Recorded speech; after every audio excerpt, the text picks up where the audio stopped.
Hi everyone, my name is Mark, and today we're going to take a look at another horrible case with you. At 3:12 in the morning, Matthew Coleman was lying in bed next to his children, 2-year-old Khalil and 10-month-old Roxy, in a hotel room in the Mexican resort town of Rosarito. The gentle sound of their breathing filled the darkness as he typed out a text message to his wife back in Santa Barbara. Matthew wrote, "Hi babe, miss you too. Things have been rough, but starting to get some clarity as well. Still confused on a lot of things though, and processing through them. So many crazy thoughts going through my head right now, hard to explain." But Matthew wasn't just confused. He was about to do something unthinkable. Something that would shatter the illusion of the perfect family he and his wife Abby had built together. Something that would reveal the terrifying power of conspiracy theories to transform a loving father into a monster. By the next morning, 2 small bodies would be discovered on a remote Mexican ranch. A family would be destroyed forever, and the world would learn how online delusions can become deadly reality, turning love into violence and fathers into killers. This is the story of Matthew Coleman and how conspiracy theories convinced him that his own children had to die. Matthew Taylor Coleman first met Abby Droogsma through their shared Christian faith communities. Although they lived hundreds of miles apart, Matt in Santa Barbara, California, and Abby in Texas, they connected through church groups and began communicating regularly about their faith, dreams, and shared values. Matthew couldn't help but be drawn to Abby's genuine devotion to Christianity and her warm personality. What made Abby particularly appealing to Matthew was her dedication to living a Christ-centered life. Matthew had grown up in a Christian household where faith was very important to him, and he loved that Abby felt the same way. He found solace in their shared beliefs and their mutual desire to serve God together.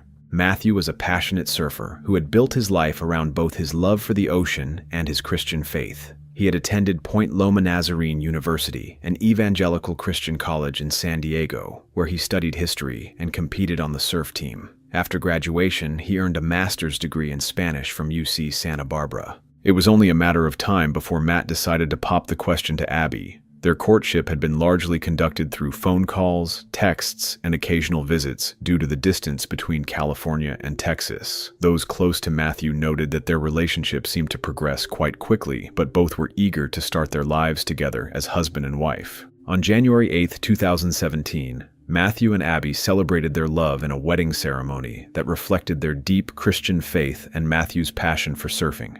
Their special day was filled with joy, laughter, and a clear demonstration of their shared commitment to living according to their religious beliefs.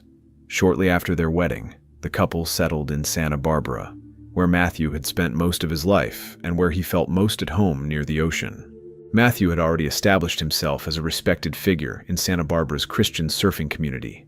He had founded Love Water Surf School, which offered surf lessons combined with Christian mentorship for young people. The company's motto, "For the Love of Surfing," reflected Matthew's belief that he could use his passion for the ocean to share his faith with others. Abby joined him in running the business, working alongside her husband to create what they believed was a ministry that would impact young lives for the better. Matthew's dedication to his faith was evident to everyone who knew him. He had served as the chapter leader for Christian Surfers United States Santa Barbara chapter, mentoring local youth in both surfing and Bible study. Those who worked with him described him as someone who genuinely cared about children and wanted to help them grow in their faith. His passion for serving others came from his own experiences with Christian mentors who had influenced his life, and he was determined to pass on that heritage of serving Jesus through love and action. The couple's life together seemed idyllic from the outside, and in 2019, their happiness seemed complete when their son Khalil Sky Coleman was born. Matthew was overjoyed to become a father, and he frequently posted on social media about his love for his son and his excitement about teaching him to surf one day. The birth of Khalil represented everything Matthew had dreamed of: a loving family, a successful ministry through surfing, and the opportunity to raise a child in the Christian faith that meant so much to him. Matthew couldn't help but see Khalil as a gift from God, and he was determined to be the kind of father who would guide his son in faith and love. He often spoke about looking forward to the day when he could teach Khalil to stand on a surfboard and share with him the joy he found in both surfing and his relationship with Jesus. Those who knew Matthew during this time described him as a devoted father who was genuinely excited about the responsibilities of parenthood. In late 2020, the Coleman family welcomed their second child, a daughter they named Roxy Rain Coleman. Matthew was thrilled to have a daughter, and he saw her birth as another blessing from God. On social media, he described feeling that Roxy was being born at a pivotal time in history, and that she would represent a new dawn or awakening. At the time, those who read his posts thought he was simply expressing the joy and hope that many new parents feel about their children's futures. However, as 2020 progressed and the COVID-19 pandemic began to affect daily life throughout the country, Matthew's perspective on the world around him began to shift in ways that were not immediately apparent to those closest to him. While his surfing school actually thrived during the pandemic, as parents looked for outdoor activities for their children, Matthew began to spend increasing amounts of time researching topics online that would eventually consume his thinking. Matthew couldn't help but notice the fear and uncertainty that seemed to pervade society during the early months of the pandemic. Like many people, he began searching for explanations and answers to help him understand what was happening in the world. Unfortunately, his research led him to online communities and theories that would gradually distort his understanding of reality in dangerous ways. Initially, Matthew's interest in alternative explanations for world events seemed relatively harmless to those around him. He would occasionally mention to friends that he was reading about various theories regarding political and social issues, often saying that while some of these ideas sounded crazy, they also seemed to make sense in certain ways. His wife Abby joined him in some of this research, as both of them sought to understand what they perceived as troubling changes in society. As Matthew delved deeper into online conspiracy communities, his worldview began to incorporate increasingly extreme and paranoid beliefs. He became convinced that a secret cabal of powerful elites was working behind the scenes to control world events and harm innocent people, particularly children. These beliefs were reinforced by QAnon conspiracy theories, which claimed that a shadowy group of Satan-worshipping pedophiles was engaged in a global conspiracy against humanity. Matthew's research into these conspiracy theories became more intense and consuming over time. He began to see signs and connections everywhere, interpreting ordinary events and social media posts as evidence of the conspiracy he believed was unfolding around him. What particularly troubled those close to him was his growing paranoia about people in his own life, including close friends and even church leaders, whom he began to suspect of being involved in the conspiracy. According to Abby, Matthew became significantly more paranoid that people around him were involved in the conspiracy he believed existed. He started doing extensive research on leaders in their church community and became convinced that some of them might be part of the broader conspiracy he was researching. His paranoia extended to their social circle as he began interpreting photographs and social media posts as containing hidden messages or signs that revealed people's true allegiances. Matthew's behavior became increasingly concerning to those who knew him well. He would analyze social media photos, looking for hand gestures, symbols, or other signs that he believed revealed whether people were evil disguised as good. He became convinced that peace signs and other common gestures were actually indicators that the people making them were part of the conspiracy against humanity. This level of analysis and paranoia represented a significant departure from the loving, trusting person that friends and family had known. As Matthew's beliefs became more extreme, his relationship with reality became increasingly tenuous. He began experiencing what he described as visions and signs that he believed were revealing crucial information about the conspiracy around him. These experiences were not shared or understood by others, which only served to increase his isolation and strengthen his conviction that he was receiving special knowledge that others could not access. By the summer of 2021, Matthew's mental state had deteriorated to the point where he believed he was receiving direct communications from Q, the anonymous figure at the center of QAnon conspiracy theories. He began to see himself as having a special role in the fight against the conspiracy he believed threatened the world. In his mind, he was like Neo from the Matrix, chosen to see through the illusions that deceived other people and to take action to save humanity. Matthew's paranoia eventually focused on his own family in ways that were both tragic and terrifying. He became convinced that his wife Abby had somehow been compromised by the conspiracy and that she possessed what he called serpent DNA that connected her to the evil forces he believed controlled the world. Even more devastating, he came to believe that this serpent DNA had been passed on to their children, Khalil and Roxy. In Matthew's distorted thinking, his beloved children were no longer the precious gifts from God he had once celebrated. Instead, he began to see them as potential threats to humanity who would grow up to become monsters if something was not done to stop them. The man who had once looked forward to teaching his son to surf and who had celebrated his daughter's birth as a blessing now viewed them through the lens of his paranoid delusions. The transformation in Matthew's thinking represented a complete break from reality. The loving father who had once comforted other parents who had lost children was now convinced that his own children posed a danger to the world. His faith, which had once been a source of strength and guidance, had become twisted by conspiracy theories into something that justified unspeakable actions. On August 7, 2021, Matthew made a decision that would destroy multiple lives and shock the Santa Barbara community that had known him as a caring teacher and devoted father. Without telling Abby his true intentions, he loaded 2-year-old Khalil and 10-month-old Roxy into the family's Mercedes Sprinter van and left their Santa Barbara home. Abby had been preparing for what she thought would be a family camping trip, but instead, Matthew drove away with their children without explanation. Initially, Abby was not overly concerned about Matthew's departure with the children. She contacted the Santa Barbara Police Department to report that her husband had left with their children for an unknown destination and was not responding to her calls or text messages. However, she told police that she did not believe Matthew would harm the children and initially indicated that she wasn't worried about their safety. Her primary concern at that point was that Matthew had left without the proper car seat for their youngest child. What Abby didn't know was that Matthew had already crossed the point of no return in his thinking. As he drove south toward the Mexican border, he was convinced that he was embarking on a mission to save the world from the monsters he believed his children would become. In his mind, this was not an act of violence against innocent children, but rather a necessary sacrifice to prevent a greater evil from spreading throughout humanity. Matthew drove to Rosarito, a coastal city in Baja California, Mexico, just south of the U.S.-Mexico border. Surveillance footage from the City Express Hotel showed Matthew checking into the hotel with both children on Saturday evening. The footage captured what appeared to be a normal family traveling together, with no indication of the horrific events that would unfold just hours later. On the morning of August 9th, 2021, at approximately 3 a.m., surveillance cameras captured Matthew leaving the hotel with Khalil and Roxy. He drove to a remote location near Rancho del Cielo, where he believed he would carry out what he saw as his divinely appointed mission. In his deeply disturbed mental state, Matthew was convinced that killing his children was the only way to prevent them from growing into monsters and spreading their corrupted DNA throughout the world. What happened next was a scene of unimaginable horror that would forever shatter multiple families and communities. Matthew used a spearfishing gun to attack his children, shooting them in their chests in what can only be described as an act of unfathomable cruelty. 2-year-old Khalil did not die immediately, and Matthew later confessed that he had to move the spear around to complete the killing, cutting his hand in the process. 10-month-old Roxy, just a baby who had never known anything but love from her father, was also murdered with the same weapon.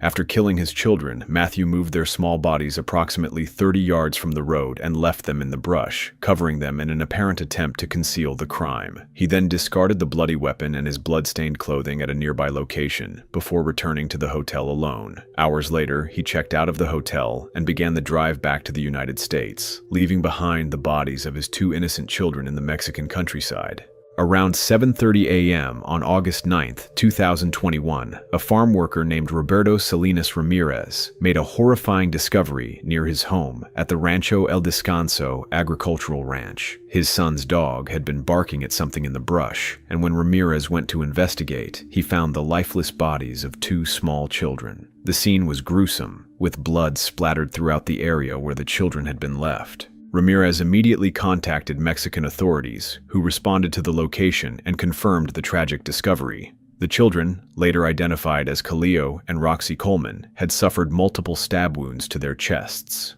According to Baja California prosecutor Hiram Sanchez Zamora, Roxy had been stabbed 12 times and Khalil had been stabbed 17 times. A blood-stained wooden stake, believed to be connected to the spearfishing gun used in the attack, was also found at the scene. The condition of the children's bodies made it evident to investigators that this was not a random crime, but rather a deliberate and brutal attack carried out with extreme violence. The fact that such young children had been subjected to this level of cruelty sent shockwaves through both the Mexican authorities who responded to the scene and the American investigators who would soon become involved in the case. Meanwhile, back in Santa Barbara, Abby Coleman was becoming increasingly worried about her husband and children. When Matthew failed to respond to her calls and text messages throughout Sunday, August 8th, she contacted the Santa Barbara Police Department again and filed an official missing persons report. This time, her concern was more urgent as she realized that something was seriously wrong. Working with a police officer, Abby used the Find My iPhone application on her laptop to track Matthew's phone. The application showed that his phone had last been detected at a shopping mall in Rosarito, Mexico, confirming that he had indeed crossed the border with the children. This discovery alarmed both Abby and the police, as it indicated that Matthew had taken the children to a foreign country without any prior indication of his intentions. As the hours passed without any word from Matthew, Abby's anxiety grew exponentially.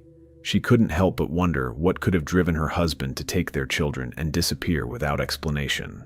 While she still didn't believe Matthew would harm Kaleo and Roxy, she was deeply troubled by his behavior and the fact that he had deliberately avoided all contact with her. The Santa Barbara Police Department quickly realized that this case had moved beyond their jurisdiction and contacted federal authorities.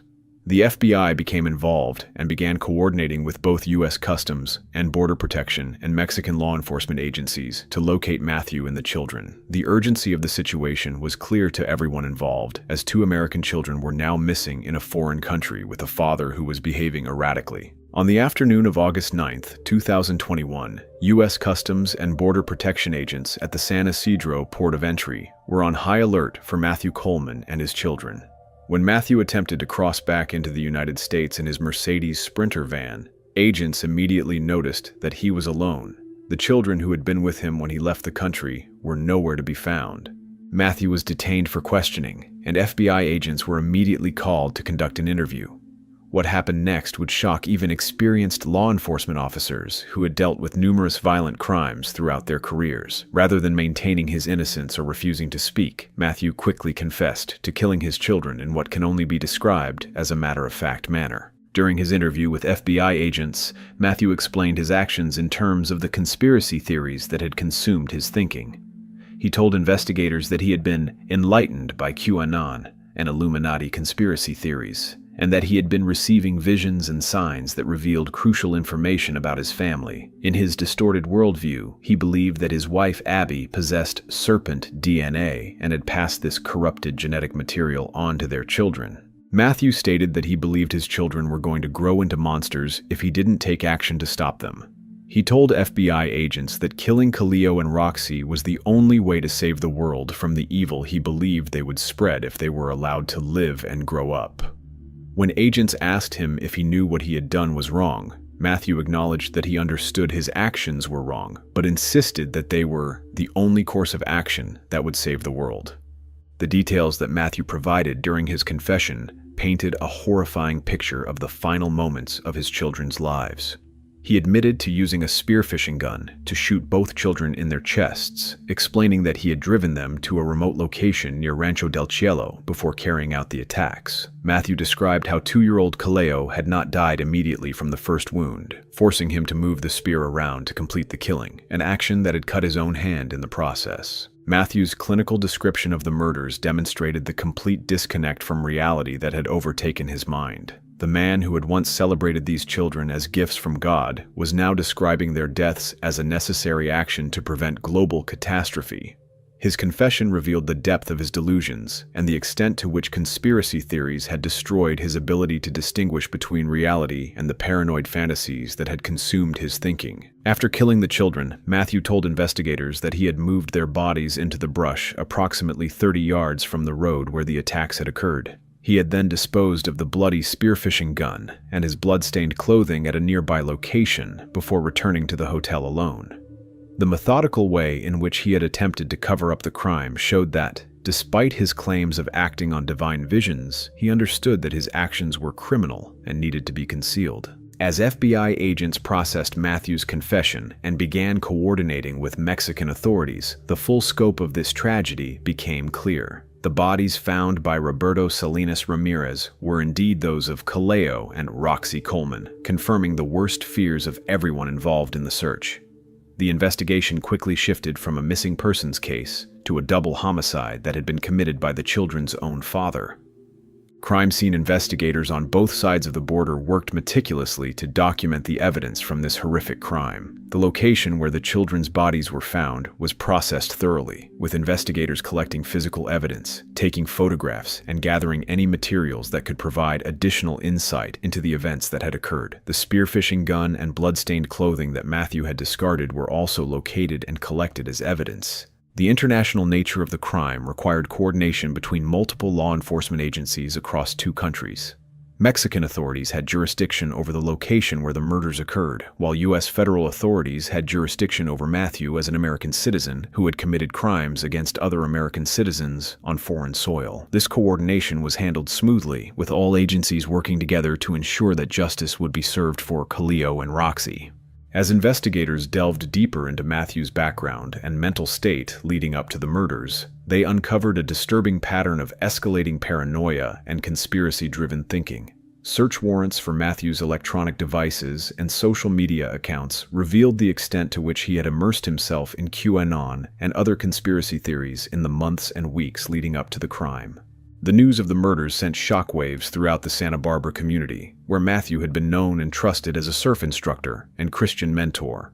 Parents who had entrusted their children to Matthew's care at Lovewater Surf School struggled to comprehend how someone they had viewed as a caring teacher could be capable of such unthinkable violence against his own children. Matthew Taylor Coleman was formally charged with 2 counts of foreign first-degree murder of United States nationals, charges that carried the possibility of the death penalty under federal law.